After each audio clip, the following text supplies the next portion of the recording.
alo. Ona alu. Oye tichara. Testimony time.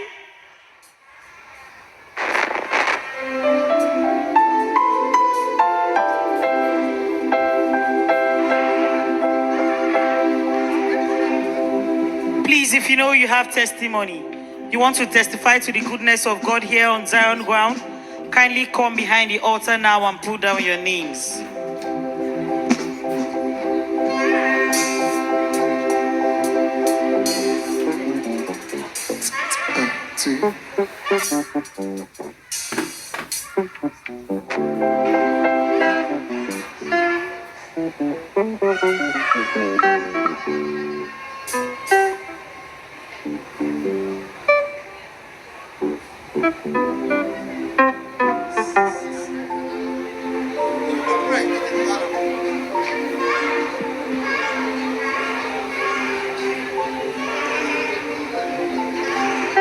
Zion, where Zion? Onye tichalo. Afambo Bennett, Okezian Nebedum. I'm from Obune Inyi, in Oji River local government area of Enugu State. My testimony, Manite Otua. I'm up my Zaya Moto, a car dealer. Then Zugida had the motor, decided I can roll on a block. A banana block, which any how many men, Otaka. Either Motomji, which 1 year, 1 block. From 1 year, 1 block to 2 years. The last one you wait, you were man, I have a number. Motom 4 years, from 2016 to 2020. 4 years a day. And when it falls on, I don't know, so motor. We take a thousand men when water, Jack a talk, he can womb church to church. About when I know about it, they get them saying a mother, gets the JD or walk. We decided to a mile or wrong. I met a position eke. About when it's battle now go far to 1 email, $2 or 2 bear. Can they bo mother he can no year? He can no ye. Ponon worker for 4 years. It's one mugging in a whim. One day, I went there, child delegation, a Victory State here. I rubber sand even I went on a mad way to a road, who's a block or then me could be a motor demand on Madu. So, or church can down, I turn on the Jane on my ammo, jail in a temad. Short, she's on the way for a man and her back. Otaka land there when you're testimony, me preaching. Staging Keruta no de Kacha. From testimony to preaching, from preaching to deliverance. Hey, dear. So now, no wonder God did you say that he does look for such a wife is a good thing. And the alternate favor from God. So I'm not such a church, and I'm not a church in Nejeka, now from church in Major. Both to Karatam Namete, whether that be about. But God can get toilet one day. I make it a preaching, you get a testimony in Selkobiam.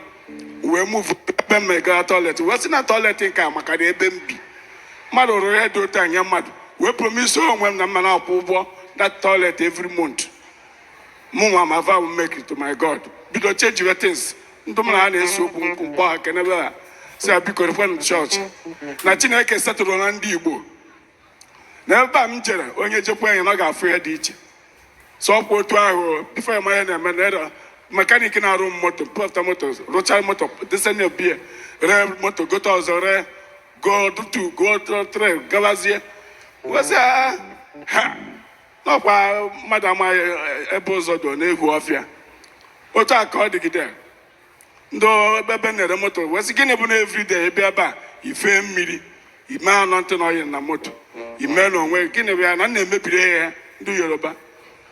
I said, one day I come 2 months ago, I come some 1 week, can see about pack here. Hey, say back I'm motinina.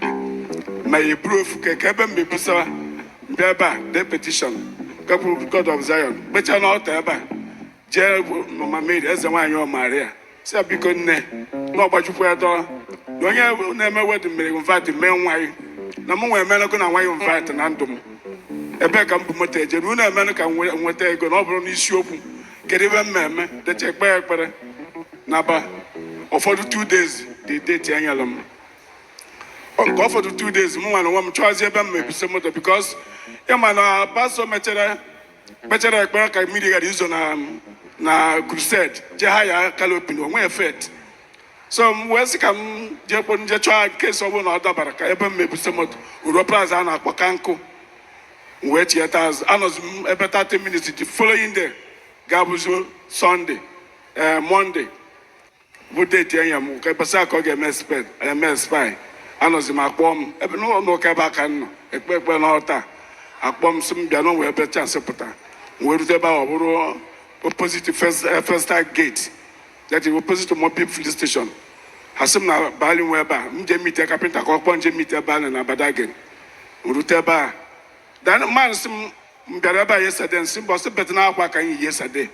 sị nchọ ka nsị a mba mgbachite nkeji ọ sị m ọkpọ m afụgo the place ya ka space ya one ma achọ nsị anọ from 4 up ọ sị m ego one ka m ma akwụ nsị akwụkwọ n'ego ọ sị m akwụkwọ ego one m ma akwụ mmuchi anya shia 60,000 ọ sị m ehie nsị ya sọ si sign ọ ya otu aka nshi sign ọ enye m space ka ebe m nọ bụ with 60,000 naira ị na-ehie na wesi biko God of Zion na onye nọrọ ọfa ọsị na-arị nchi n'ịbịa nso onye nọ mmadụ nso na n'uche ezie na God of Zion bụ blessing God ji wee bless ndị Igbo ihe a bụkwa ihe nke anyị onye gba nkịtị ewepụrụ eji ya n'ọkụ anyị gbakọ na aka ọnụ defend ya nke anyị n'aha Jizọs. Amen. Can someone appreciate this wonder working God of Zion Ministry? Put your hands together for this wonderful testimony. What? Our brother here is testifying the presence of Zionites all over the world for divine turnaround. That before he knew Zion Ministry, he has been suffering from a lot of setbacks. He had been to so many churches, so many ministries, all to no avail. That one day he came for an event somewhere around Zion, and he heard the noise that was going on here and the troop of people that were coming down here to Zion. He followed the crowd and decided to know where they were going to. When he came down here, he liked everything that was going on here. He decided to join Zion Prayer Movement Outreach fully. On one fateful day, he came here and saw what was going on here on Zion ground. He was pressed and decided to use the restroom. When he got down to the restroom, he saw how beautifully made and neatly placed that place was. He decided to make a vow to himself, promising that he's going to be paying for the maintenance of that place. This our brother here that has been having series of setbacks as a car dealer in his business. He had just one car that took him 4 good years to sell. But after he keyed into everything that was going on here on Zion ground and with faith, he liked everything and was working towards all the prophecies and teachings that Daddy in the Lord has been declaring here on Zion ground. On a fateful day, he got a call after Daddy in the Lord has instructed that we should spray the seraphic water and oil in our place of business. He decided to take back this powerful seraphic oil and water to his place of business, where he sprayed it and anointed that same car that he could not sell for 4 years. After that spiritual exercise, our brother here testified that he was able to sell that car in few days, and from just one car he was able to get 2, 3, 4, 5, and that was how he was the owner of a car park. But because of that seraphic oil and water that he was spraying in his place of business, his landlord there got disturbed and told him to move all the vehicles he had acquired after the prayers here on Zion ground. He remembered God of Zion in his holy altar here and prayed fervently, reminding him that he was the one that gave him these large numbers of cars after he located this holy ground. He also prayed that he will get another larger park that will contain this car and more cars that God of Zion will also produce for him. Immediately, our brother here got an agent that gave him somewhere very close to Festa Gate, where he was being apportioned a vast portion of land that will contain the huge number of cars he had acquired here on Zion ground, and also more to come. Not that he was able to acquire that car, he was able to bargain to a price that was even lesser than the other car park that he was having for a bigger portion of a land. He has come to return all the glory to the same God of Zion for saving his business and also restoring him back to a full state, to the glory of God that works here on Zion ground. Can someone appreciate this wonder-working God of Zion? If you know you're the next person to acquire what you don't desire, let me hear you make a joyful noise. Did you wait past man picking no? Pass God nothing. Nothing pass go. Call amigo answer. Did you wait past man picking no? Pass God nothing. Zion. We move. Zion. We move. My name is Lolo Stella Maris Madoka. I'm onye Imo State. Local government Mobo Ahiazo Mbise. Ebim na worry. Abụ nwanyị ahụ Chineke mere ebere n'ihe ọmụmụ nwa. Eburu m nwa n'afọ anọ. Adị m ime a na-ahụ ya na scan. Narịa na-ata ahụ na-aga onwe onye ma ihe na-eme m. Anyị agagidele onwe ebe anyị agaghọ. Ndị ekpere ma ndị hụrụ ya mana ha enweghị solution to it. Anyị ejegide. Anyị abịa di m abịa fụta ofu ebe onwe ofu driver na-ebu anyị ebe a. Ma ị bịa anyị ime travel. Driver ha di m akọtara ya.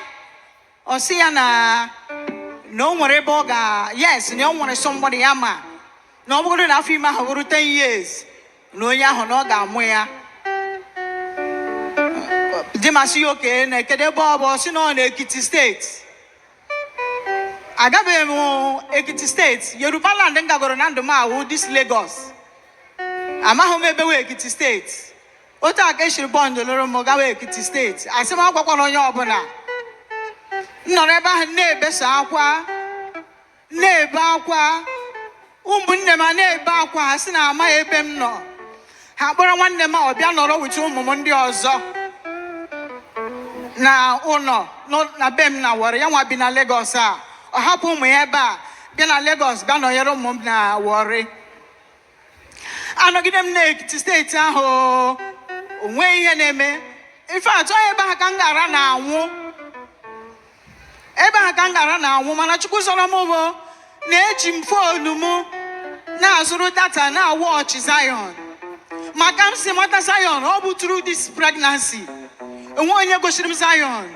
Anọ m ofu mbọsị na-asaachị na foonu m mfụta Zion. Nsọ dịkwanụ ka ebe a gwa na ebe isi ije adị. Maka m bịazi ebe a enweghị m ike ịbịa. Amaghị m ihe na-eme ma aga m abịa.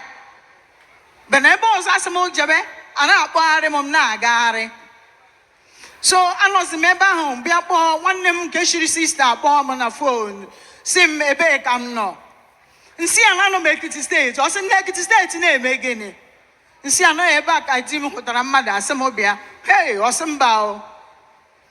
sị mba na nwanne ya efukwala. Nnọrọkwa ebe a na-ebe akwa sị na ọnwụ na m anwụ ebe a onwe dị nwanne m ga-ama. Onwe dị onye ga-ama ihe gburu m. Onwe dị onye ga-ama ebe m nọ wee nwụọ. So nwanne m ahụ gbara bịawa Zion, the Reverend Sister. Meanwhile ọmụ gwara ya maka Zion. Ya chọrọ ụzọ bịa ebe a. Ka Chukwu si eme ihe. O meetie brother one on one.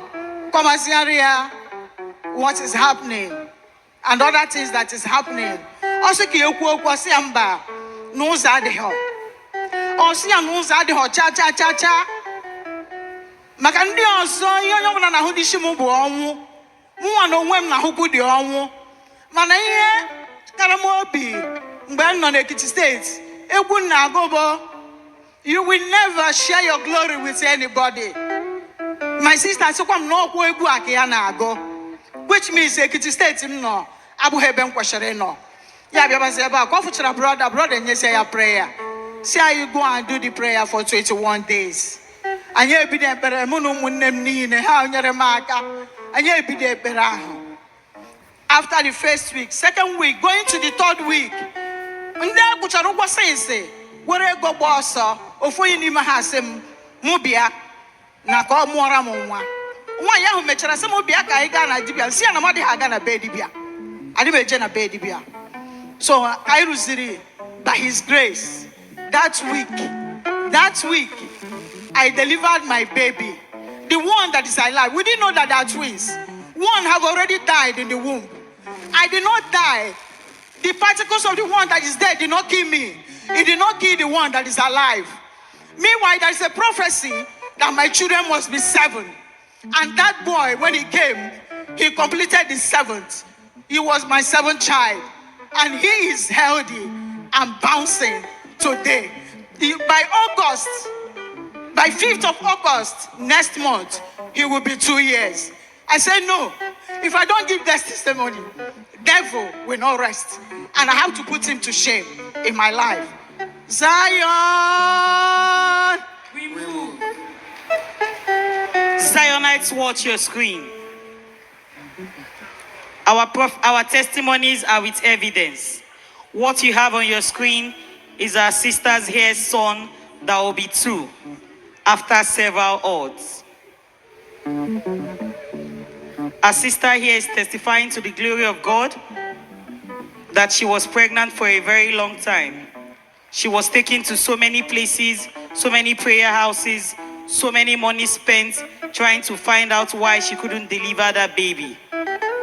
Until when she located Zion Ministry, the headquarters of Omechara Fancha. A place where you don't need to meet the man of God, pay his workers or pay anybody before you can get your own testimonies or miracles. She came down here with her husband and believed everything that was going on here and keyed into all her daddy's prophetic declarations and utterances. With faith, she got the seraphic water and oil which she has been using, applying and also taking it to ensure that she gets her healing and also deliver that baby. One time they were opportune to meet her daddy in the Lord, who told them that where they were going to was a very bad place and they need to stick with just the God of Zion. Our sister here, without any drugs, stuck with just using all our spiritual articles here on Zion ground, believing with faith that she was going to have that baby without any further complications. Shortly after, our daddy in the Lord ministered to them and also gave them a 21 days prayer which she held with her family, her siblings, and also her husband. Our sister here, after that 21 days, gave birth to that baby. As you can see on that screen, that baby was given birth to about 2 years ago, and she promised God that if that baby was going to live before he crossed 2, that she was going to come down here and testify to the great Zionites. She has come down here now to return all the glory to the same God of Zion that never needed any money or any kind of sacrifice from her before she could deliver this miraculous baby. If you know your hands are not too busy, let me hear you appreciate the wonder-working God of Zion. Honor, Lord.